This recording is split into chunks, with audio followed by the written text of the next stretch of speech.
नमस्कार दोस्तों, स्वागत है आपका मेरे चैनल गोविंद गोपाल में फिर से एक बार। दोस्तों, इस वीडियो में बात करें शिक्षा मित्रों को लेकर 68,500 शिक्षक भर्ती में से बचे हुए 27,713 पदों को लेकर और 69,000 शिक्षक भर्ती को लेकर, तीनों को लेकर बात करें इस वीडियो में। तो सबसे पहले हम बताएंगे आपको अच्छी खबर कि सरकार जल्द से जल्द एक भर्ती जारी कर सकती है और ये भर्ती होगी 27,713 पदों पर, क्योंकि जैसे आपको पता है कि हाई कोर्ट के द्वारा एक आदेश निकाला गया था जिसके अंतर्गत 68,500 शिक्षक भर्ती का जो विवाद था 30, 33 और 40, 45 का, उसमें उन्होंने साफ मना करते हुए एक नई लिस्ट जारी करने कहा था। उन्होंने कहा था एक नई भर्ती कर दी जाए इन पदों को भरने के लिए। 27,713 पद भरे जा सकते हैं, लेकिन जब इसका ऑर्डर अपलोड हुआ तब लोगों की आंखें खुली और उसमें एक जो लाइन लिखी हुई है उसको लेकर काफ़ी परेशान है, बहुत परेशान है कि क्या ये भर्ती हो भी पाएगी कि नहीं हो पाएगी।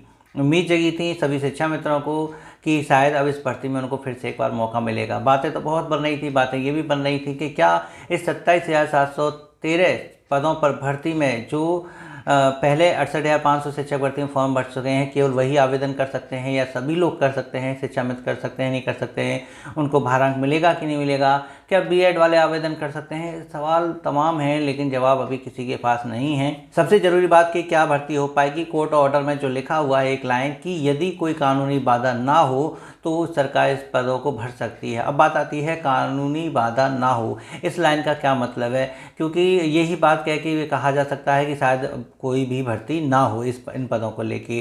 कानूनी बाधा तो हो जाएगी क्योंकि कोई ना कोई कोर्ट पहुंच ही जाता है भर्ती को लेकर, और ऐसी कौन सी भर्ती हुई है जो कोर्ट में ना पहुंची हो। लेकिन कोर्ट ने यह भी कहा है कि यदि कोई कानूनी बाधा आ रही है तो आप उस कानूनी बाधा को अच्छे खासे जो बड़े अखबार हैं उनमें इसको प्रकाशित करेंगे, सभी लोगों को बताएंगे कि आप इस वजह से भर्ती नहीं कर रहे हैं। तो ये भर्ती ना करने की जो बदनामी सरकार लेगी अखबार में छपवा के, उससे तो अच्छा है कि वो इन पदों को सीधे भर दे। क्योंकि अब आपको पता है लोकसभा चुनाव में कम सीटें मिलने के बाद विधानसभा चुनाव में ज़्यादा से ज़्यादा सीटों को लेने के लिए अब जो युवा वर्ग है उनको लुभावने का काम करेगी सरकार। और इसके लिए कह भी सकते हैं कि अभी सिपाही भर्ती की जो है वैकेंसी निकली थी, टेस्ट हुए हैं अभी, और 1 लाख पदों पर सिपाही की भर्ती करने की बात कही जा रही है। 68,500 शिक्षक भर्ती के इन पदों को भरने की क्यों नहीं हो सकती शुरुआत? बिल्कुल हो सकती है। और आपको ये भी बता दें कि जो शिक्षा आयोग के चक्कर में टीजीटी पीजीटी की भर्तियां रुकी हुई थी वो भी अब होने जा रही हैं, वो भी होंगी। तो आप देखिए कि जब सरकार लगातार सभी भर्तियों को करती जा रही है, पुलिस विभाग में निकली है, शिक्षा विभाग में निकली हैं, तो उम्मीद है कि इस विभाग में यानी बेसिक शिक्षा विभाग में इन पदों की भर्ती भी हो सकती है। तो उम्मीद लगाए रखने से कोई बुराई नहीं है। जब उम्मीद लगी होगी तो आप पढ़ाई भी कर सकते हैं, तैयारी भी कर सकते हैं और इन 27,713 पदों को भरने की सरकार शायद पूरी कोशिश करेगी। तो खुशखबरी है, अच्छी खबर है शिक्षा मित्रों के लिए भी, सभी के लिए भी जो इसका फॉर्म भरेंगे।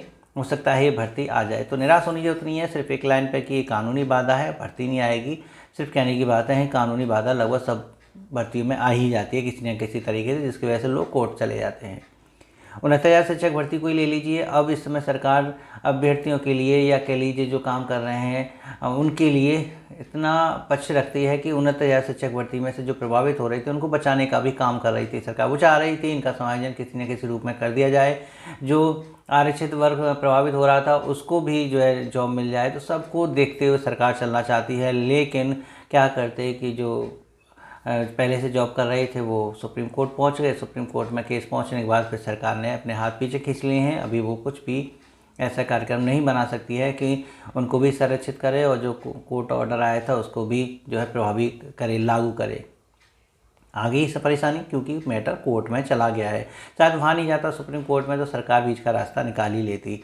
तो सरकार पे थोड़ा सा विश्वास करना होगा, हो सकता है कि इन भर्तियों को वो जल्द से जल्द लागू करते हैं। 69,000 शिक्षक भर्ती के जो टीचर्स प्रभावित हो रहे थे इस कोर्ट ऑर्डर से, जो बाहर निकल रहे थे, उनके संरक्षण के लिए, उनके हक के लिए या कह लीजिए उनको बाहर ना निकाला जाए, उनका ध्यान रखने के लिए राष्ट्रीय शिक्षक महासंघ ने पत्र भी लिखा है। उनका शिक्षक संगठन समर्थन भी कर रहा है कि आप भाई यहाँ रहेंगे, हम सरकार से बात करेंगे। लेकिन फिर भी देखिए कोर्ट में जाना सबका अपनी अच्छा है, अपना अधिकार है कि वो पूरी तरह से सुरक्षित होना चाहते हैं।